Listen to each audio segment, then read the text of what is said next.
Hey friends, welcome to Girls Night. I'm Stephanie Mae Wilson, and I am so happy that you're here. Each week I have a girlfriend over, and we talk through one of the biggest questions we have about our lives as women. We're talking about friendships and faith and relationships and self-confidence, about our calling in life and how to live every bit of our lives to the absolute full. Life is so much better and easier and absolutely more fun when we navigate it together as girlfriends, and I cannot wait to get started. So, as I'm continuing to share past Girls Night conversations, we have something super special and a bit different for you in today's episode. Today, my dear friend Mari is hopping into the host chair, and she's going to be interviewing me. But she's not just interviewing me. I'm not in that guest chair alone. Sitting right next to me is my sweet husband, Carl Wilson. That's right, we have a boy here at Girls Night, but I promise he's worth the invite. I wanted to share this episode again because this week is mine and Carl's 7-year wedding anniversary. I cannot believe it has been 7 years. And so in honor of our anniversary, I wanted to go back to the beginning and share the story of how we met, started dating, knew each other was the one, and more. So that's what we're talking about today. In our conversation today, Mari is asking me and Carl all the questions we're asked most often by my readers and listeners, questions we rarely get a chance to answer. We're going to be sharing how we met, all about our first date, how we knew each other was the one. We'll be sharing our best dating advice, our best advice for how to prepare for a really great marriage, and so much more. This conversation was so much fun. Carl is hilarious and so wise. I cannot wait for you to get to know him better. But before we dive in, I have a resource I want to share with you. Friends, have you ever considered going to therapy but felt totally daunted by the logistics? Finding the right counselor feels like an impossible task, and even if you can find one, paying for therapy is a whole other thing. It can be really expensive. If you've ever thought about getting some counseling but found yourself stuck here, I have a resource that can help. It's Faithful Counseling. Faithful Counseling is a website where you can get matched up with a Christian counselor for professional online therapy sessions. They're amazing because they'll help you get traditional mental health counseling, but from a Christian perspective, and you can do it all online, all from the comfort of home. Faithful Counseling has made the process of finding a great, affordable Christian counselor so easy, and they've also made it a lot more affordable. Now, while I love traditional in-person counseling, it can cost more than $100 per session, which just makes it a total no-go for so many of us. But Faithful Counseling is significantly less expensive, and they have financial aid available. Friends, if therapy is something that you've been considering or something you think might be helpful for you right now, head on over to getfaithful.com/girlsnight to learn more about them. And I'm so excited about this. Because they're one of our amazing podcast sponsors, Faithful Counseling was so generous to give our Girls Night listeners a special offer of 10% off their first month of counseling. So to check it out and to get 10% off your first month, just go to getfaithful.com/girlsnight. Again, that's getfaithful.com/girlsnight. All right, friends, without any further ado, let's hop into the episode. Oh, you guys, I am so excited about what we have today on the podcast. I'm sitting here with Mari, who you guys know and love, and also someone else you know and love who's not a girl, but is the only man ever to be invited, who will ever be invited, I think, onto Girls Night. Whoa. We're sitting here with my husband, Carl Wilson. I feel like we need a round of applause. Carl. Yeah, that's bold. I'm the only guy who will ever be invited. I mean, who else would we big invite? claim. I mean, maybe if it was someone really great or like really interesting. I mean, we would consider it, but this is just not any man is going to be able to sit in this chair. The Pope could probably come. Yeah. That's the level that I think if I had a girls' night, I'd invite the Pope. That's Francis. Are you listening? You're Invite number one. anytime. Yep. Oh, pardon me. Bonjour. I've been waiting for you. He's not French. French. No. Oh my gosh, this has gone off the rails already. So the reason that we wanted to have Carl on the podcast today is because we get questions all the time from you guys, from our readers and our listeners about Carl and I, about how we got together, how we met, how long we were dating, how we kept boundaries in our relationship, just all these different things. Y'all have so many questions for us, and we don't get to answer them very often. And I feel like Carl, y'all haven't gotten to know Carl very well, and so I'm really excited to have him on here. And we have Mari here just so that this doesn't go totally off the rails, because it absolutely could. Carl and I could get just totally sidetracked. So Mari actually is going to be our host for today. Taking over again. Yeah, taking over. And I'm really actually a bit nervous because I don't know what she's going to ask us. So I know that's killing you. Steph likes to be prepared, and I just decided to come up with my own questions. yeah, she goes, just she sit doesn't down. know what's coming. We're just going to ask you some questions. I'm just going to dive right in. You've Please. decided to just give the people what they want. You've been elusive for so long, and I feel like it was intentional. Yeah, absolutely. We're keeping an aura of mystery. Well, I try to maintain some kind of element of surprise, really. It's not so much mystery as it is surprise. So that you can just come out with whatever you want, and everyone's just waiting on the edge of their seat. The anticipation. I feel like I can hear just like the hordes of listeners. There's hordes of them Yeah. in their cars just chanting, Carl, Carl, Carl, Carl. He's Yeah. finally here listening to the podcast. So last I checked, Carl's Instagram is accurately self-described as food and bugs. Totally. Yeah. So I was going to ask Steph, for the listeners who have maybe unsuccessfully tried to stalk Carl through your Instagram, Yeah. maybe you could give just like the quick Instagram elevator pitch, just like about this guy that you love so much. I did my best attempt, so I was thinking I could share mine and you could edit it. Okay, I worked on it for a All right, while. good. I'm really glad you said food and bugs because truly his Instagram, like Carl is an amazing artist and designer. Wait, I'll say that in a second. But his Instagram really is pictures of food and pictures of bugs. Yeah. And like, that's it. That's it. I'm just Like fascinated by occasionally, both. like an annual photo of his wife, maybe. Yeah. Yeah. Maybe. Yeah.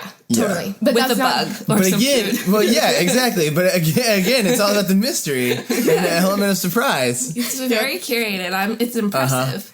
Okay, Mari, what's So your... here's mine. Bearded Hoosier, designing and laxing it up in Music City with my blonde boss babe and surprising depth of knowledge on many random topics. Okay? That's so good. It's so good. Did I miss anything? Did I get the essence? That's it. Carl. That is it. There's nothing else. That's all there is to know. No, I would add something about him being a designer. Carl is Designing and laxing it up. designing, Yeah, laxing come it up. on. Shoot, sorry, man, I missed that. like Laxing him- it up. If you're unfamiliar with the term laxing it up, let's help you. Carl played lacrosse all the way through high school and all the way through college. He played at Georgia Tech. And the whole time I've known him, he's coached high school lacrosse for, in the two different places we've lived, he's coached high school lacrosse. And so I spend a surprising amount of time at high school lacrosse games in the spring, and it's pretty great. And it's fun because Mari's husband, Drew, and Carl are both from Indianapolis, and they played lacrosse against each other in high school. Weirdly enough. I know. Weirdly enough. Coach know. Carl. Coach Carl, yep. Mari, I think that description's pretty, I mean, if you're going for like a high level overview. Oh, come on. I mean, I nailed it. Are you going to change your Instagram now? Maybe. I'll forward it Yeah, to you. send it to me and we'll look Yeah. into it. it's pretty good. Yes. It's pretty good. Yeah, all the details I want to add are already in there. I would say the surprising knowledge about everything. Carl is my go-to on everything. Like, No, that's why I added it, because Steph, pretty much anytime we're at work and a random question comes up, she'll be like, well, I'll ask Carl. And I'm like, he doesn't know about that. Like, what are you talking? Like, sure enough, he always does. he does. Yeah, Carl knows everything, and he gets a little bit annoyed because I don't Google things. I just ask him. You're but it's Google. like he's trained me to do that because he always knows the answer to things, and it's everything. Like it's surprising things. I mean, he knows how to do so many things, but he like building things and carpentry and anything about a house and anything about anything. That's a little- I mean, a lot of things. But or like I mean everything from like Carl does this outfit match and he'll be like, no, change your shirt and then it will. I mean, he knows everything. So yep. I think that's pretty good. Like last night I met a volcanologist for the first time, which is a volcano expert. And I, started to share my cool volcano facts with Carl, and he already knew them. I was like, yeah, sure. Whatever, Cool. go on. But I don't, yeah. What would you add? No, My description. I mean, I don't know. Beyond, like, between food, bugs, design, lacrosse, beards, and knowing everything, I think you pretty much got it all covered. Perfect. agree. No, I don't know everything, but.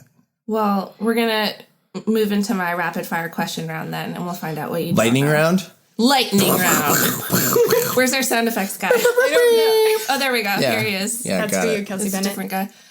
All right, so I'm going to start with just a few questions. Rapid fire. Please limit your answers to a few words and take turns answering. Steph, how long have you guys been married? We have been married for 3.5 years. Carl, please explain the tattoo on your leg. Oh man, I don't know how to do it. Describe it for listeners. Okay, it's a Celtic Trinity knot, and I got it in Rome of all places. And the story is pretty cliche. I feel like as cliche as getting a tattoo in Rome is, but like we were backpacking through Europe, and kind of we had some time to kill. We were, but like I had wanted one for a long time, and so there's a longer story, but the short version is that we had been going around and traveling through Europe, and it was definitely a time of like, discovery and learning about myself and who I wanted to be. It was right after I graduated from college, and I had been going to all these museums and seeing all of these and old churches and seeing all these pictures and paintings and statues of Jesus. Like thousands of these. And like Jesus on a cross, Jesus on a cross, Jesus on a cross, Jesus and Mary, Jesus on a cross. And that's a huge part of the story. But where I was in life of discovering who God is and who I felt like God is in my life was smashing into this picture that I was seeing over and over and over in these churches and museums and stuff like that. And at the intersection of that, I kind of, at this point in life was like, I think this just like God is bigger than this. God is bigger than the picture that we usually paint of him. God is bigger than the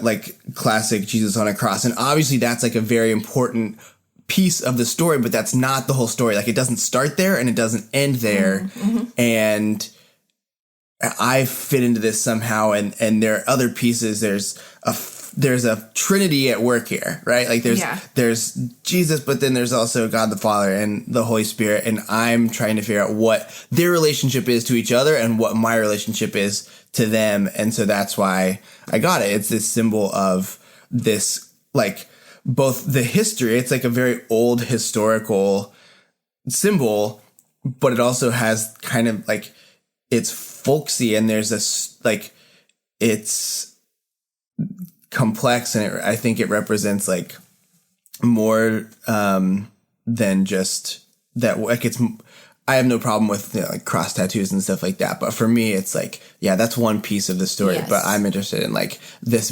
bigger ongoing narrative. Ooh, good answer.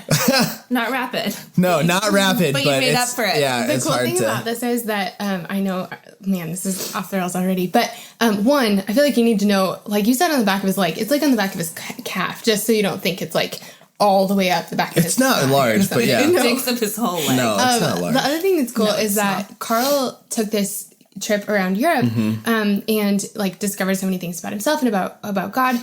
And he was actually there. You did it over the summer, right? Yeah. I think you showed up right after we left.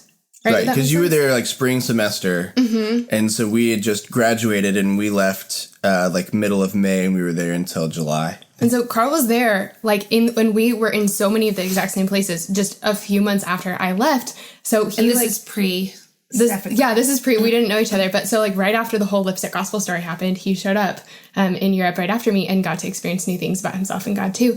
And I got a tattoo in Madrid while I was there. But it's not. But it's not a Celtic, and it's not. It's a small flower on my foot. Oh yeah, I knew that. Yep. All right, back to the rapid. Yeah, Steph, when it comes to your celebrity couple name, do you prefer Carfany or Starl? You have to choose. You must choose a name. And it's permanent, so choose wisely. Speak now. Well, but the problem with this is that people will... The problem is we already have a couple name, and it's from Kathy Wilson, Carl's mom, and she calls us, and we get texts to the two of us called Starly. That's her name. Starly. But I'll go with, that's cute. What'd you call it? Was it Carfany? Carfany or Starl? I'll go with Carfany. Carfany. Oh, all right, you heard it here first. Carfany. This is permanent. All right, Carl. Carfany, yeah. You like food. We've talked about this. What's the best meal you've eaten in Nashville? One answer. Oh, man, the best meal. One meal.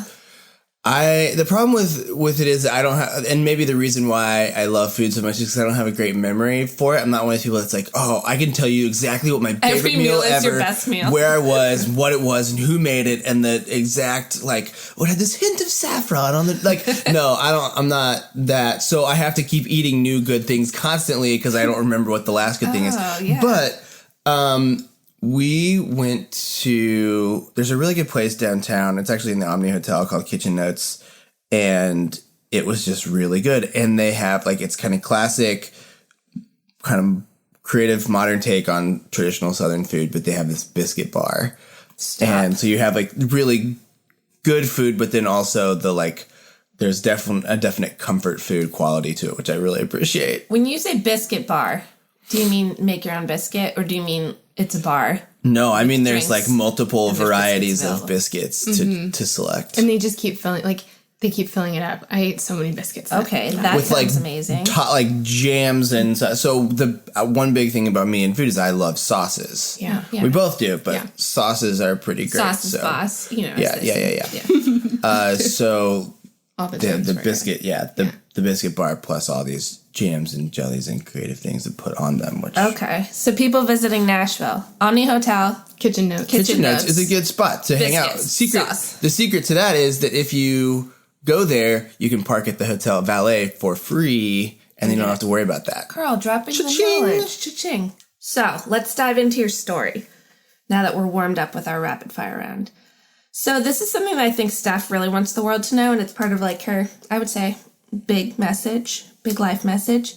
But your life doesn't start or improve when you get married, when you meet your person, but that you're all about your time as a single person. Mm-hmm. So instead of starting with you where you guys met, like that magic moment, like let's zoom back and talk about your single lives for a little bit. Steph, you write about this a lot, and we have a course, the Single Life course. Yep. Steph can tell you more about that. How would you guys say that your single lives prepared you for marriage? In so many ways. In so many ways. I feel like part of my time being single was really hard because I dated a lot, which was good. But every time you date someone, you have to break up. And so I got my heart broken a lot. I went through some really brutal breakups. And so that was tough. And then there also was the element of you don't know when you're going to meet someone. Like you can do everything. And there are things you can do to like put yourself out there and connect with people and be meeting lots of people. There are things you can do to kind of improve your chances, you know? But at the same time, you don't get to decide or know when this person is going to show up in your life. And so it's a lot of waiting and it's a lot of like, you don't know how to plan your life. And so you're just sort of like feeling around in the dark and doing the best you can. And so I think that for a lot of my time being single, that was really frustrating, and really hard and really, you know, painful and lonely and all the things. But I also had this moment, and I remember exactly where I was, when I had this moment, but I realized I had two options. I could either, just wait and like focus on the longing and, just kind of put my life on hold until this person showed up in my life, or I could make the most of whatever time I had. And I talk about this in the course. So this is kind of giving something away, but I asked myself this question and I said, you know, just making this up. If I knew that my person was going to show up in my life in 4 years, how would I, if I knew that and I could rest on that, how would I live my life today? And I started just kind of living my life as though that was the case. And there were a lot of things I wanted to do. Like, there were a lot of adventures I wanted to go on. I love traveling, and there were so many trips and experiences I wanted to have. I love girlfriends. I love my girlfriends. And so I really wanted to spend time with them and live with them and take road trips with them and see them and connect with them, go deep with them. Same with the Lord. Like I really, you know, as soon as I met him, I really wanted to dive deep in my relationship with him and have a really solid, like fulfilling relationship with him. And same with like my career. And the other thing is I really knew that when someone was going to show up in my life, that there were some things about me and some things from my past and some broken pieces in my heart that were really going to hurt the relationship, or not hurt it, but make it harder. Mm-hmm. And so that's one of the things I did while I was single was I really worked through some major insecurity in my life. And, you know, I like went to counseling and I talked with great mentors, and I really kind of went on a journey of like healing and self-discovery. And those are the things I really like. Once I kind of made that decision that I don't know how long this is going to last, but I'm going to like wring out every bit of goodness for as long as I have it. I'm going to like live it to the best of my ability for as long as I have it. Things really started to change. Did I answer the question? Yeah, I think so. That, you became your best self. Yeah. Carl, same question. Can you repeat the question? How did your single life prepare you for marriage? I think that it prepared me. I mean, the cheesy kind of answer is it prepared me for marriage by like preparing me to be a man, like a normal, functioning, responsible, respectful, honoring human. I think that it's this process of like, not that I totally agree that, and I'm an advocate. I feel like of when people ask for dating advice or marriage advice and stuff like that. Like the biggest thing that I tell people is that like marriage doesn't change you, that you, at least not immediately, like it does, like any relationship does, you change over time, like as you grow close to this person, but nothing happens where you wake up Saturday morning and you're you, and then Saturday afternoon you say these words and like somebody says you're now man and wife, and then like you from like are different magically. Like then Sunday morning you don't wake up a whole different person. You're still you with the same thoughts and feelings and emotions, and it's a process to become like a good husband. And I think that for me, like wanting to focus on, okay, when it's time for me to become a husband, like I want that to be my focus. Having my single life, I don't know how intentional it was. Like at some point it was intentional, but getting into a process of like, I want my single life, like Stephanie was talking about, to be about being the best version of me that I can become, so that hopefully when it's time to, like, when I meet that person and I'm dating them and then I get married to them, I don't have to focus on being the best me. I can focus on being the best husband, right? That's like good, the more I know about me before we get married, or the more I understand myself and have put good, like healthy habits and like thought processes and know what I need and what I don't need and what it's easy for me to give and what's hard for me to give. When I like, the more I can do those things, the better I'm setting myself up to, when the time comes to need, like, to have to grow into a good husband, I have the room to do that. That makes a lot of sense. Travel was a huge piece of it. Like, I didn't just, like, I backpacked in Europe, but I also went on, like, mission trips in high school and learned a lot that way. And then, like, did the backpacking thing in Europe for a few months after I graduated. But then I did, like Stephanie, I did the world race and I went to 11 countries for a year. I spent a year, to not get too far into it, where I was at a place that like set me up there for that was that I had just graduated. I had just done this trip for Europe. So I kind of had this taste for travel, but I had come out of a really long relationship and we broke up because I was not who I wanted to be. And I knew I needed to figure some things out. Plus it was like the heart of this recession and I couldn't get a job. And so I'm like, man, what do I want to do? I feel like I'm supposed to be somebody that I'm not, right? I feel like I'm supposed to be somebody different than who I have become in my 4 years of college. How do I get back to that place? And I said, well, I feel like I've got this opportunity. I can't get a job. It's either like go do something I don't really love or go pursue this better version of myself. And honestly, like pursue God, pursue who God wants me to be. And so I said, I'm okay with that. I'm okay spending a year figuring out who God is and what that means about who I am. Yeah. And that was absolutely huge. And so I did that. And 3 years later, 2 years after I got back from doing that, I met Steph. And I think that was a huge part.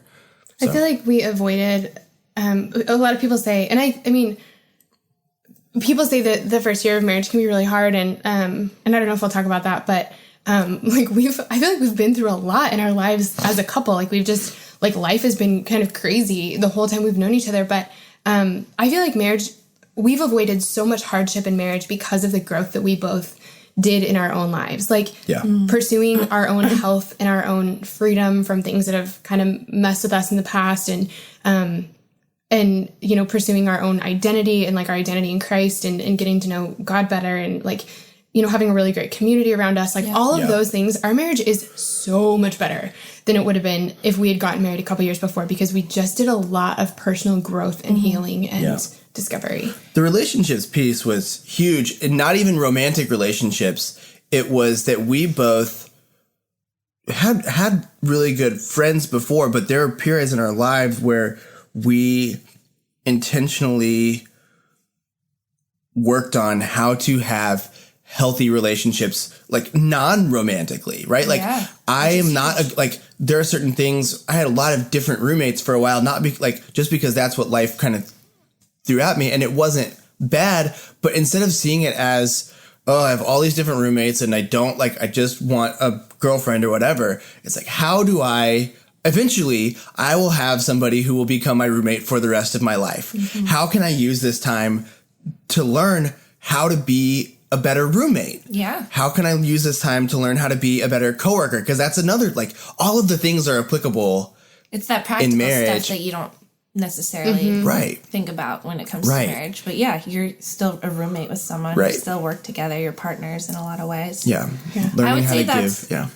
I think what you both sort of have mentioned that I think is my favorite part about being involved with the Single Life course is that I feel like, Steph, the way that you describe making the most of your single life is pursuing God and pursuing the best version of yourself as two sides to the same coin. And I think that's super important. It's sort of like the core of your mission. It's sort of what you guys are describing, that you go on these journeys of self-discovery while also at the same time, it's the same thing. It's diving into this relationship with Christ, who does give us our identity and define us. So I'll do a quick plug. The Single Life course is awesome, not just to learn how to make the most of your single life, but to learn how to pursue God wholeheartedly and with intention and purpose beyond just like read your Bible because, you know, your Sunday school teacher told you to. All right, I'm going to keep us moving along. So please do. Let's start. We will not. We'll hang out and hang out. So you guys are from totally different places. Carl's from Indiana. Steph's from Denver. How did you guys meet? How did you end up? Well, Carl sort of touched on it, but wait, let me do the general, but then, Then I have a more specific question. So just like the location. In general, so like Carl mentioned, he did something called the World Race, an 11-month mission trip to 11 countries. He did that pretty quickly after he graduated college, and he went, and then I think you had already gotten back by the time I left. Yeah, I got back and I went on staff there with that organization after I got back. With the organization that runs the World Race. Runs the World Race. And then I went on the World Race. And then when I got back, they hired me too. And so we were coworkers. We worked in the marketing department. And Carl wasn't technically my boss. He was absolutely my superior, though.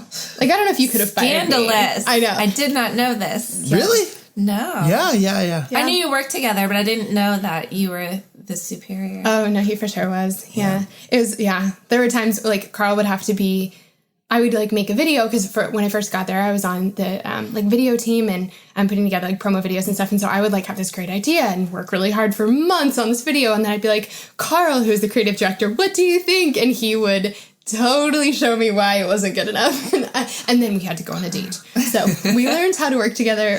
Really, it was so good for us, though. Interesting. It was so good for us. Yeah. Sparks flying in the marketing department. Totally. Totally. All kinds. Okay, so as you guys are making sparks in the marketing department, what were you looking for at that point in a significant other? Choose 3 qualities. Only 3. Whoa! Yeah.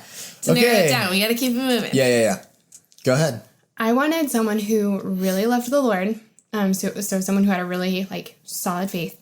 I wanted someone who would be my best friend. Someone who would, like, be my bud, walking through life. And, oh gosh, picking a third one's hard. I mean, I was looking for a lot of things. A great beard. A great beard. I think I was looking for someone who was really, really kind also. Because I think you can find I think that those three things don't often all exist in one person. And Yeah. so those are things I was really looking for. Good answers. Carl, Good same answer. question. Good answer. Good answer. answer. I was looking for somebody who. This is a common reader question and listener question. What was What I? are godly, like, what are the good guys looking for? We know Yeah. what terrible humans are looking for. But I was looking for somebody who.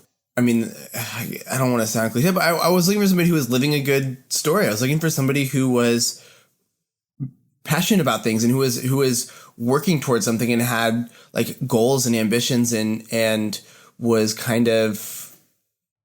And the distilled version of that is like, I was looking for somebody who was making things happen in their life, who wasn't expecting me to come in and make things happen for Yes, good them. answer. Right? Like that was a big part of it. I think I was looking for somebody who I could talk to about anything.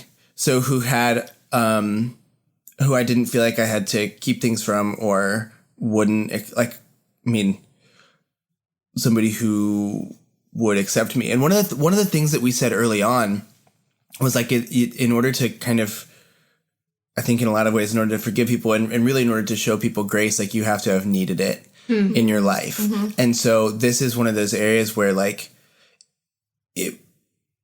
it wasn't so much that I wanted somebody who had like made a lot of mistakes. It was I wanted somebody who understood the importance and of forgiveness and grace and compassion and that kind of stuff because they had needed it. that makes sense. Yeah, Totally. It's just part of, I think, our shared story and really kind of all of ours. Yeah. And then the third thing I think is that I wanted somebody who was really fun and who I just wanted somebody I really liked being around and kind of like Steph said, like your best friend or whatever, but like somebody who, given the choice, I want to hang out with you. Yeah. You could totally have that. Good answers, guys. Cute answers. Hey friends, I hope you're loving this conversation as much as I am. It's so fun, right? I wanted to pop in for one quick second because our show would not be possible without our sponsors, and I wanted to take a quick second to thank the company sponsoring us today. Our sponsor today is a company I love. It's HelloFresh. Now, I know that lots of y'all have heard of them, but just in case you haven't, HelloFresh is America's #1 meal kit that shops, plans, and delivers your favorite step-by-step recipes and pre-measured ingredients so you can just cook, eat, and enjoy. I love that. Now, you guys know this about me, but I'm not the best cook. Now, I've gotten better over the years, but I still don't love cooking or meal planning. It's just not my gift. And now that my twin girls are here, it is more important than ever for dinner to be really, really easy. And that's why I love HelloFresh. So first of all, with HelloFresh, there is something for everyone, including low-calorie, vegetarian, and family-friendly meals. Plus, over 90% of their ingredients are sourced directly from farmers, so you know that you're getting the freshest food for you and your loved ones. One of the best meals that I've made recently was their chicken sausage spaghetti bolognese. You guys, it was so good, I'm still thinking about it. And not only is their food delicious, but the process of making it is so easy. All the ingredients come pre-measured in handy labeled meal kits, so you know which ingredients go with which recipe and there's less waste. Plus, the recipes only take 30 minutes or less to make. And I'm telling you, I'm still a beginner in the kitchen, and even I can cook these recipes. They are so simple, and they come outlined on pictured step-by-step instruction cards. They walk you all the way through the whole thing, and it actually kind of feels like a cooking lesson. HelloFresh actually makes cooking fun. I'm also a huge fan of HelloFresh for donating over 4 million meals to charity in 2020. And this year, they're stepping up their food donations even more as we're still in the midst of this coronavirus crisis. So good, right? And of course, I love HelloFresh even more because they want to give you a promo code to get 14 free meals. If you go to HelloFresh.com/girlsnight14 and use the code girlsnight14, you can get up to 14 free meals plus free shipping. Again, that's HelloFresh.com/girlsnight14, and the code is girlsnight14 for up to 14 free meals plus free shipping. HelloFresh, thank you so much for sponsoring our Girls Night. We just love having you. Okay, guys, without any further ado, let's jump back into my conversation with Carl and Mari.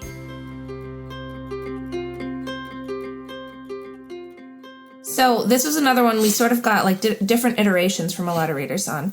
How did you guys get to the place where you knew that you liked each other? Like, when did it sort of cross into that territory? I think we get a lot of questions from girls stuck in that like friend relationship zone.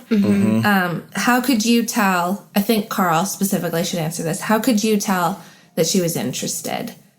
We get a lot of girls saying like, "How do I let a guy know I like him without like scaring him away?" Well, before, Carl has a really good story about this, but before, I have to say, I really thought that when I saw my husband, I would know it. That like I just would, an aura. Shining yes, around. like I thought that there'd be like this like spiritual sticky note on his forehead that said like, "Stephanie May, this is your husband. This is for you. Special delivery. Totally." And Carl didn't have that on his forehead. And like I think that a lot of the girls that we talk to are really scared of dating because they feel like, well, shouldn't I just know before we go on a date? Shouldn't I know this is my person? Well, I looked Carl. We were telling the story yesterday. One of the first interactions I had with Carl, all the first interactions were very scary and not good because Carl was really intimidating. The way that they kind of plopped me in the marketing department and were like, here, she'll be in charge of this. And so like the whole team was like, we didn't need that. Who is this chick? Who does this girl think she is? So Carl was like not like, no one was super warm to me when I first got there. And so I was really, it's not sad. She's fine. It turned out all right. I guess I was totally intimidated by Carl because he just was so smart and I just felt like I remember sitting at his desk going, Stephanie, use all of your big SAT words. And so like I was not checking him out. I was like trying to impress him and like so I mean I had this moment where I was like, is that my husband? And I thought, I really don't think so. Couldn't be. It couldn't be. And couldn't be. So for the first like month that we knew each other, I was intimidated by him and just trying to impress him like purely on a work level. And it was Carl who like took things to the romantic place. And I was like totally took things to the romantic place. Explain, please. Yeah. I think the same thing was true. I kind of had this feeling of like, who does this chick think she is? And was not looking to like be in a relationship or anything like that. And I think it just like the more I kind of got to know her, I was like, okay, maybe. It was definitely not like a love at first sight thing or anything like that. So like Carl was not putting off any vibes. No, and neither was Stephanie. Like we were both just kind of doing our own thing. We were just kind of doing our own thing. But no, I mean there is like it was. I think a series of like kind of taking chances, right? Like, so a friend of mine happened to be, this is like pretty nerdy, but like going to, you were going to go here. He didn't have a TV. My friend like lived in this lake house and they didn't have a TV or whatever. And so we were going to go, it was this was 2012. So it was election time. So the vice presidential debates of all things were going on. And he was going over to their house for whatever reason, their apartment to watch the vice presidential election. Yes, my friend. And so I'm like, unsexy. So I'm like, well, I'll hang out with you and do this. Oh, you're going there? Okay, let's give it a shot. Like, maybe like let's just see what Stephanie's like outside of. You were like, I'll just tag along. Yeah, and so we actually ended up going to the wrong apartment, and it was this whole thing, and then we found them. But Steph was like in her pajamas. They were eating, as Steph often is. They were eating pumpkin like this. We walk in and there's this giant stack of pumpkin pancakes. Like they're both drinking a beer and they have a tub of butter and a tub of sugar. And Stephanie is dipping these pancakes in this butter and then in the sugar and just eating powdered them. Sugar or nope. Granulated sugar? White Stop. bleach Stephanie sugar. May Wilson. You know she better. remembers it differently, but I am totally right that this is what she was doing, and kind also of like a beer. This is and also a beer. Washing this down. How could you not fall for her? Okay, then? giant stack of pancakes. Pick up the pancake, like wipe it through the butter, dip it in the sugar to like get it on there, and then like eat it. And she does remember it differently, but like kind of I don't know. That's what like the spark. That's what won you over. That's kind of like. That did it for got me. it not the started, but that's where I'm like, I don't know. I don't know what that like what the significance of that night was, other than it was like the first time we really hung out outside of the office, and I was like, okay, like I got like this girl. Her best there's life. more, there's more going on. There's more to this story, but it was one of those things of like I didn't wait around for the perfect time, or it was like it was like kind of a slow ramp up of like, okay, the classic, like, let's hang out with some other people in a very, like, if it's something, it can be an excuse to hang out again. If it's not, it's just hanging out with friends. Like, so you were like super toe in the water about it. It wasn't like, I don't know how intentional I was about it, like on purpose, practical. but yeah. Like, okay, well then next step would be to. But I feel like the moment that, at least, like, you've talked about it, the moment that you were like, oh no, this is a thing, came a little bit later. Yeah, it did. But that kind of, like, was, like... We had to hear that story. The step up. Yeah, that story sets up... That's a podcast exclusive. You exactly. I'm going to tell you, I was not wiping the pancakes. Absolutely. The way I remember it is the only thing that matters. Yeah. And so anyway, the way I realized that I actually... liked Steph, we were working for this organization, right? And she was going to give a talk at this thing.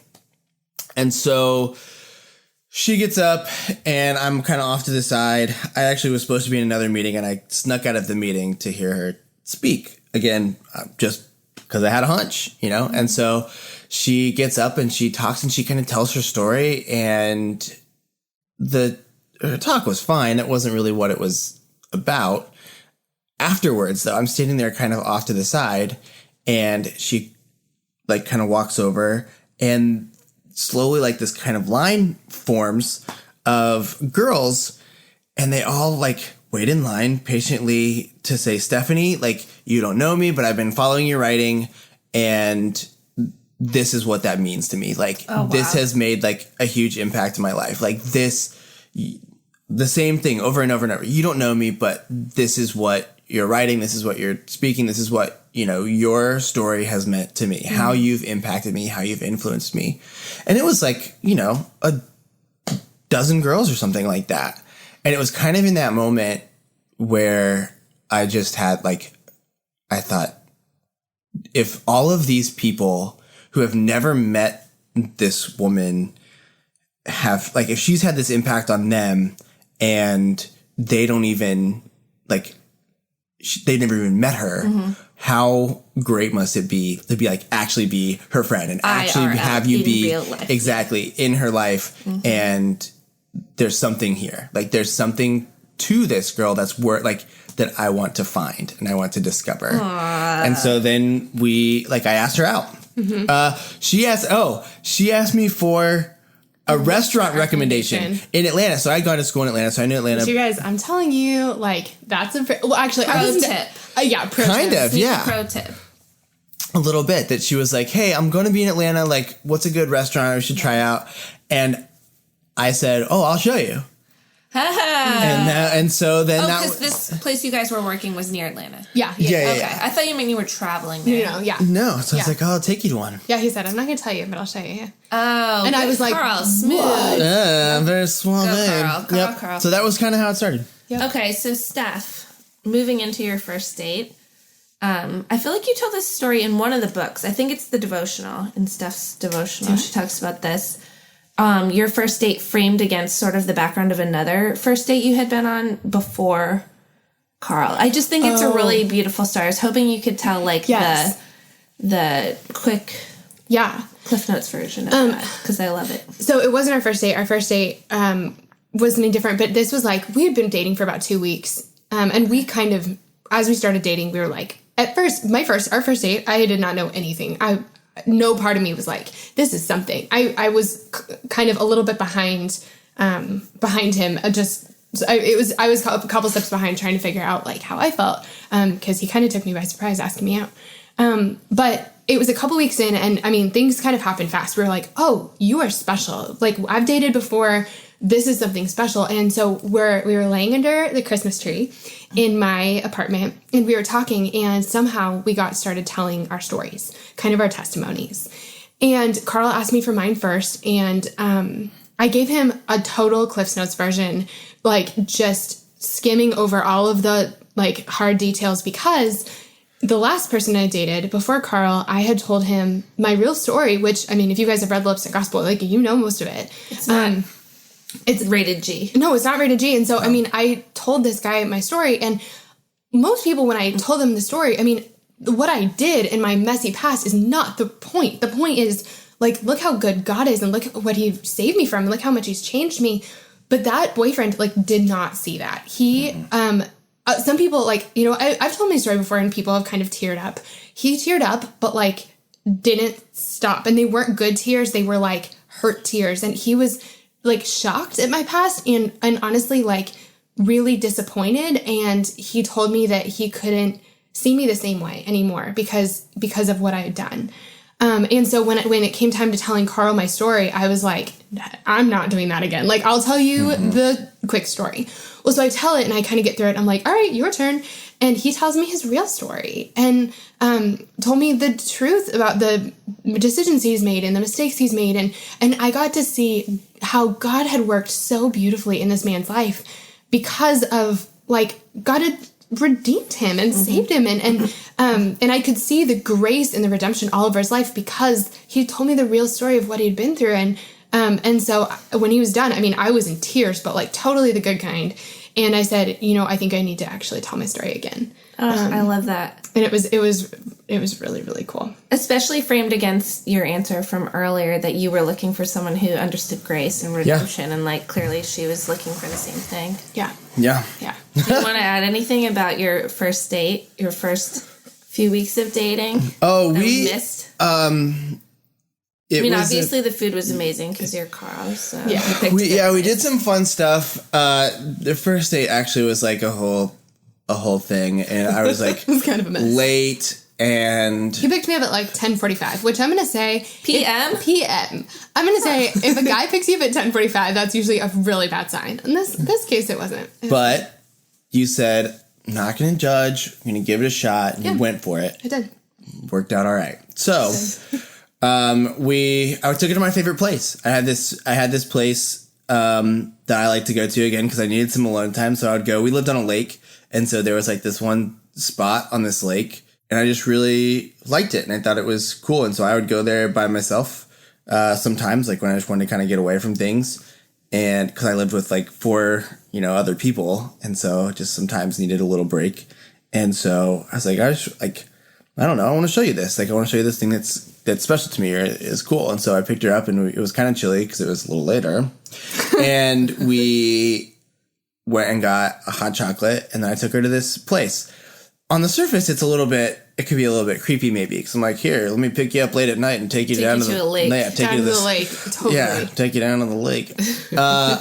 Here's a hot chocolate. I'm really a good guy. Yeah, right. But it worked out well and it was great. And the small caveat to that again is like, or this footnote is if I was the kind of person who just like sat inside by myself all the time and did nothing, like, I don't know what I would have done. Like I would have come up with something, but I wouldn't have had this cool thing to show her. And I feel like that's one of the coolest parts about dating, especially like early on is like, let me show you the things I like. Let me show you the things that I've discovered about the world and about myself. Making the most of my single life. Exactly. Look what I have. Yeah, I have things to show you. I have things to like tell you and to talk about and to like I want to discover things together and there's give and take to that. Like I want you to show me things and I want to show you things and it's exciting. And so we have to have things to show each other. We have to have things to teach each other and things to explore together. And so that was a cool part of it. And then we hung out a bunch and then I left the country for like 3 weeks or something like that. Yeah. So Carl originally asked me out on a Sunday for the following Saturday because he was going to take me to the Georgia Tech homecoming game. But then it was like Monday and he was like, well, actually, no, let's hang out tonight. So we hung out Monday, Tuesday, Wednesday, Thursday, Friday, Saturday. And Saturday was supposed to be our first date, but we'd gone on a bunch by then. So we hung out like nonstop, but we hadn't really told people in our office that we were dating yet. But I mean, we were hanging out like all the time. Like we were hanging out all the time. Well, then, he leaves because he was doing kind of a vision trip for some kind of mission work, some like humanitarian, like social business work in Thailand and Cambodia. And so he left. And so I'm sitting back at the office with this like secret, like, oh my gosh, like, is this a thing? I don't know what's going on. Well, in the meantime, while he was gone, we were like texting or like Skype messaging, whatever, you could do from like across the world. And somewhere in there, he ended up calling me his girlfriend. And I was like talking nonchalantly about it. And she was... How long had you been dating at this point? 2 weeks. Yeah, a couple weeks. Yeah. But we had gone on lots of dates. That's the whole thing. You squeezed a lot about the into whole the thing. It weeks. was Okay, very yeah, condensed it was and concentrated. And so we were talking, and I referenced her as my girlfriend to her. Yep. Did your heart just stop beating when you pressed enter? Or you didn't? I don't We know were if you- we were Skyping. I don't know if he. in conversations. No, we were we were typing? We were typing. Oh. And I, like, my... No, I didn't even think about it because in my head she was just my girlfriend. Like, That's my Stephanie. And, like, yes. I'm not normally, like, the sassy, sarcastic one, but I totally was in that moment because then I was like, oh, this is awesome. And I was so excited. My heart stopped. But then I, like, paused and wrote back, like, ... girlfriend, eh? Or something. And then he backtracked and was like... I'm so sorry. I don't know if that's okay. Is that okay? Or is that, I'm so sorry. Whatever. And then I was like, yeah, that's okay. I like that. And so then we're officially together. Anyway, moving on. Very cute. Okay, so before I force Carl to tell the proposal story, we've got a lot of questions about how did you know that each other was the one? Totally. Which I feel like a lot of people have answers for that are super unhelpful and cliched, like, oh, you'll just know. Mm-hmm. Yeah. And like you said, no one puts a sticky note on their forehead. You don't actually know. So for you guys, did you have like that one distilling moment? I didn't know for a really long time. And I think, so what happened was we started dating and it was going so well. And we had dated enough to know, like, the difference between just someone and someone really special. And so, I mean, it took us a week to be like, oh my gosh, this person is a big deal. And actually it was like maybe a month later, maybe 6 weeks. We'll give you 6 weeks. But we were each home over Thanksgiving and we were actually Skyping face to face. And Carl told me over Skype that he wanted to marry me. It had been 6 weeks. My Carl. heart did a backflip. I mean, and it was such a cool moment. And I knew, like, I felt Did that freak you out? Not initially. At first, I was really excited, and we kind of were talking about, like, I mean, part of us, like, we kind of started talking about, like, do we get married really fast? Like, if we know, we know. But then I got really freaked out. And I had never, that I can really remember, I'd never really struggled with anxiety before. But I, like, started struggling really bad with anxiety as I was really trying to figure out, like, how do I actually know if I want to marry this person?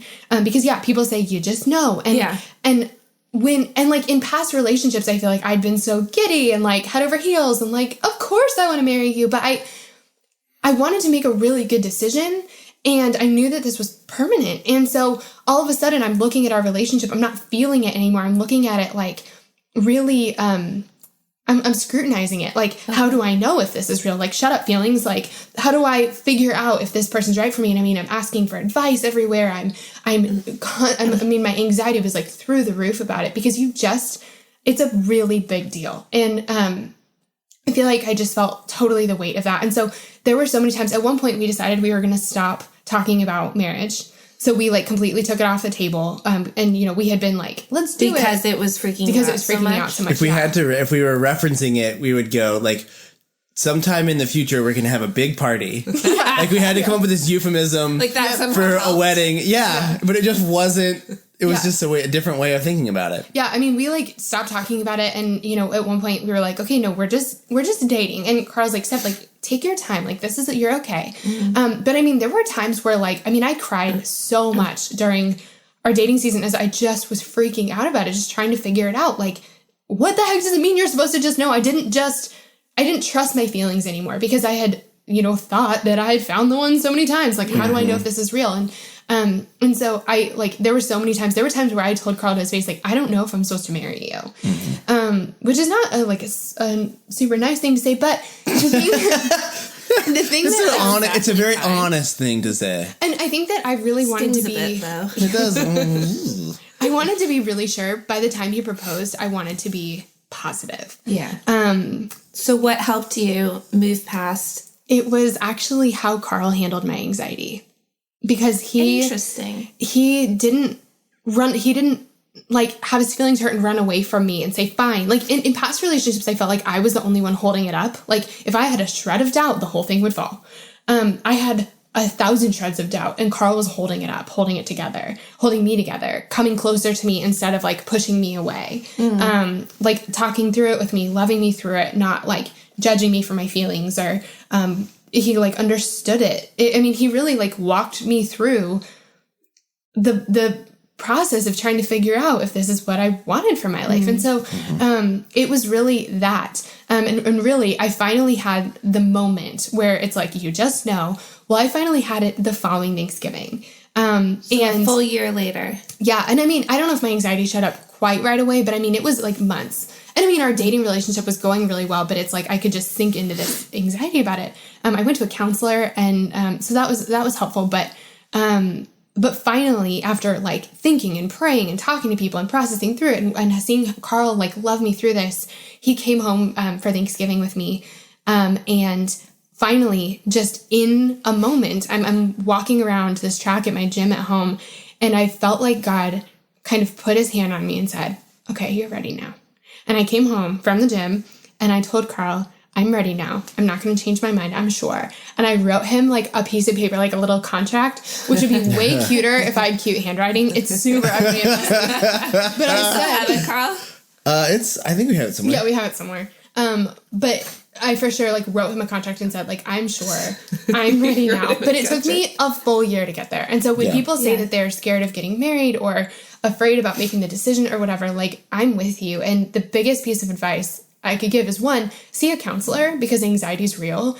And 2, I would say watch how the person across from you responds to you. Yeah. Because that'll actually tell you pretty much everything you need to know.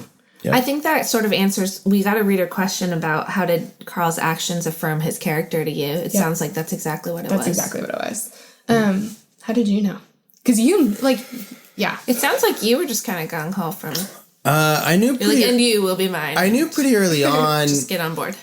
I mean, like we already talked about, I had dated enough people and gone through this process of figuring out who I was and not only what do I need, but what do I want and what does a good, healthy relationship look like. And so I kind of knew it when I, like, the irony of it is that usually I'm super analytical, right? And I'm the like checklist or the pros and cons list and all that kind of stuff. And I'm thinking about things very logically. And I think I was to a certain extent, but like Stephanie is trying to really break this down and figure out how to make a good decision and what's a bad decision and what are the pros and cons and the kind of almost the typical, I feel like, here's all the things I'm looking for. And he checks all of these boxes, but it doesn't do this and doesn't do this. And so how do you weigh that? And that's kind of how I am about other things. Mm-hmm. But I wasn't that way about this. And I don't know why. Yeah. And I think that's kind of the, like, when people feel like, yo, you just know. Stephanie didn't just know, but I did just know, but it's deeper than that, right? Like, it's deeper than that. And so there's that balance of, I would usually react the way Stephanie did and try and break it all down. Yeah. But instead, because she was doing that, I just kind of, I don't know. I didn't need that. You knew because there was no way to know. Yeah. You knew because you knew you would just get there together. Yeah. And that's like, that was definitely that point of realizing there is no right answer. Yeah. It's choose your own adventure. Yeah. Yes. And who do I want to do this with? Do I think like there are some people maybe where like some people's story is that, and if the only truth is like the reality that, you know, for people who think that God has put this one person in front of them and that's their one person, that's the only person they can ever be with, maybe that's true. I don't know the answer to that.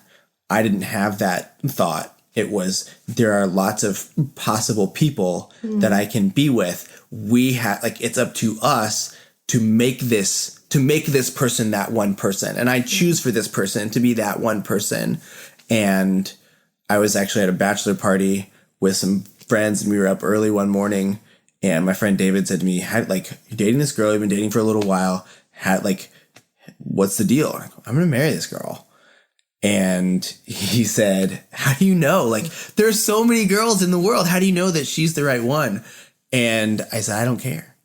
I don't care if she's the right one or if there's somebody better. There might be. I'm totally okay with that. Like, I accept the reality that there may be somebody, if I dated everyone, that there may be someone who is a better, like, pros and cons on list. Paper, yes, there's somebody who's a better fit or who checks more boxes or whatever, but I don't care. I'm done looking. I found the person that I'm ready to say, like, let's do this together. Yeah. And that's, after that, like, that's all that mattered. That's really good advice. I feel like between the two of you, between like head and heart, they kind of have to work together for these decisions. Right. And it sounds like you both were like a little bit more in either camp. And like we totally like fell in love. I mean, like that seems like that's kind of like the obvious part of the story, you know, that like we like hung out like every waking moment. Like one time I ran into a girl who we worked with who's a little bit older, and I like looked awful, and she just was like, huh. She goes, you haven't been sleeping, have you? And I was like, no. She goes, you've been hanging out with Carl all the time? Yes. She goes, you'll start sleeping again at some point, I promise. But enjoy it. It wasn't about whether we were in love or not. It was, what do we do with this now? Yeah, because like, you can, and I think that's the thing that scared me is like I could fall in love with a lot of people. You know, I think we all have, you know, and it was like, okay, when do I know that this love is like that kind of extra, like next level? I want to, how do I take this love and decide if this is the person or not? And so I like what you said, Carl, because it seems like I think a lot of times we make the marriage the destination, and it's like once you get to this place, all of your problems will be solved. You'll be fulfilled in every single way. Like all these things, this person will complete you in every way. Yeah. It's like, okay, well, that was never actually the point. Like your journey of life is just continuing forward, and at some point you decide who you want to run with you, and so you're still seeking the destination. Like you're not, you haven't arrived, but it's like, who do you want your road trip buddy to be? Who do you want your partner to be alongside you? And like, who's going to make the trip the most fun and the best and help you run fastest and like kiss you along the way? I don't know. At the risk of like the cheesiest analogy or metaphor ever, we tend to think of marriage as the destination when in reality it's the starting point. And like, so if marriage is a road trip, right? Like, the wedding day is like you get in the car and you buckle your seatbelt and you like, that's like you turn on the ignition. But like I was saying before, like you may still be in your driveway. Like there's the journey is all ahead of you, but also there's all the things that lead up to it. There's planning and there's preparation. You have to go buy snacks and you have to kind of map out a route that you want to take. And if you do that separately, right? Like there's got to be a period of, okay, here's an idea of where I would want to go. And this person in like their single life is mapping out this idea of like, okay, here's the things that I want to see. Yeah. And you get together and you go, oh, like we have some similar points. They don't all have to be exactly the same. Yeah. You don't have to have the same snacks and you don't have to have like people all the road same trip things. very differently. Right. Yeah. But going, like I want to go the places that you want to go. It's just the beginning of that, but you've got to have that. There's all that preparation still. There's all that leading up to that helps you, like, helps inform that whole journey. Well, and I think that a lot of people ask, like, why it's important for, like what is the verse about being equally yoked mean? And, like, how do you choose, like, obviously, how do you choose a partner? And I think that a big thing that I always say is, like, you need to figure out where that person's going and if you want to go there, too. Because, like, if you're headed north, and I want to head south, either I drag you south, which is not good for you. You drag me north, which means I don't get to live the life I want, or neither of us win and we're going west. And like the point, just resent each other. And you resent each other, yeah. And so it's like that's what you're figuring out as in your single life, and that's like the planning and the mapping out that you don't have to want to go to the exact same places. But when I looked at your life, Carl, and as we were meeting and getting to know each other, I knew that like, for the most part, if I got in the car with you and didn't even drive, we would pretty much go where I wanted to go anyway. That we wanted to go to the same places. And of course, I'm like driving with you, but I knew that we were headed in the same direction and that we wanted the same things out of life. And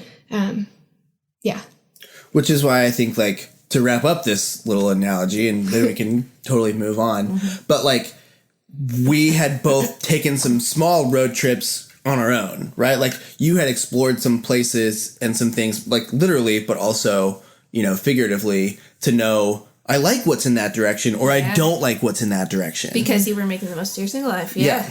I just keep coming back to it's so easy to throw that phrase in there. Anyway. Yes. Great analogy. Glad you brought that up. Okay, so we are running low on time. So Carl. Yeah. Quick version. How did you propose? How long had you guys been together before you did? So, like, you had this year of figuring out, let's do this. We had been dating a little over a year.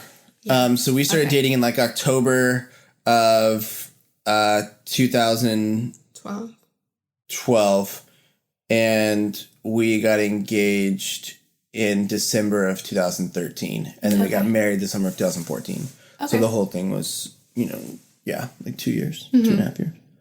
How did you propose?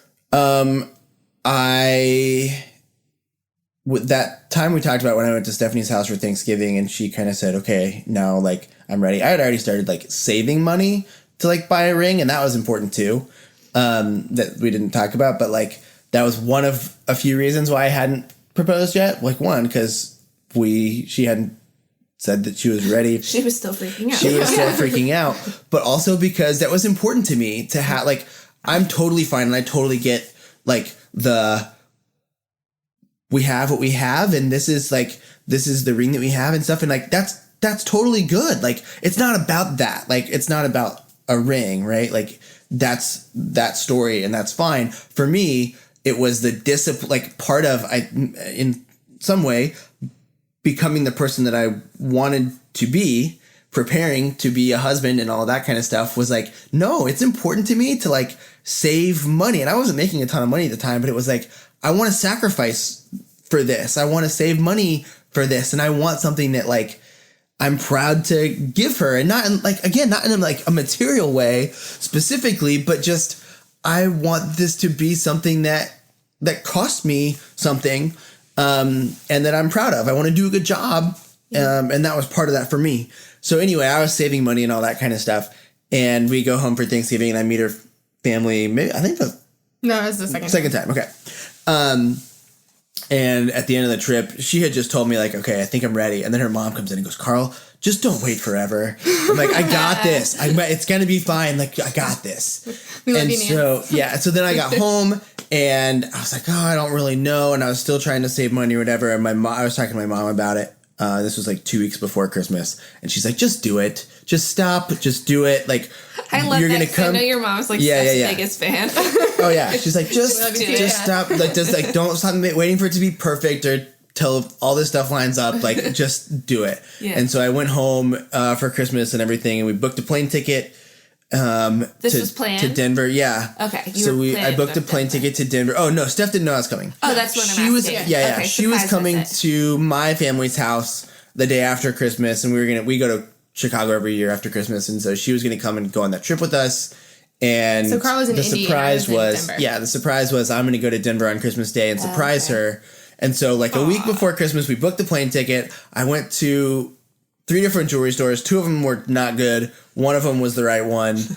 And if we had more time, I feel like I want you to explain. Oh, yeah. Your analysis of like, not good. No, it was, I mean, if you've been to a bad one, you know. And so we went, and they said, yeah, we can size this and have it ready for you in 2 days on Christmas Eve. And so I picked the ring up on Christmas Eve, and then flew to Denver on Christmas Day. And her sister picked me up from the airport, and then her family did a great job of keeping it a surprise. So her family and her friends did a great job of keeping it a surprise. And I showed up, hanging out on Christmas, just having we'll have to tell that story in your pajamas once again. We'll tell that story another time. It's a longer story, but that's kind of the deal. Is I showed up on Christmas Day, totally I have a present for you, cliche, and rang the doorbell. Rang the doorbell. This like garland of lights, and mistletoe. No, there was some probably somewhere, but no, it wasn't. But I like opened the door, and Carl's standing on my doorstep, and like a boy doesn't come visit you from like I was going there tomorrow. Like a boy does not do that unless he's about to propose to you. And so I just started weeping. Yeah, so that was cute. That's that. It was a good story, guys. It was the best. I feel like I have to put it out there because this is a podcast and not televised. Steph and I keep doing, and I feel like all girls do it. The look of like, oh, cute. Like as Carl tells these stories, every once in a while, Steph and I will just look at each other and do the head tilt, like.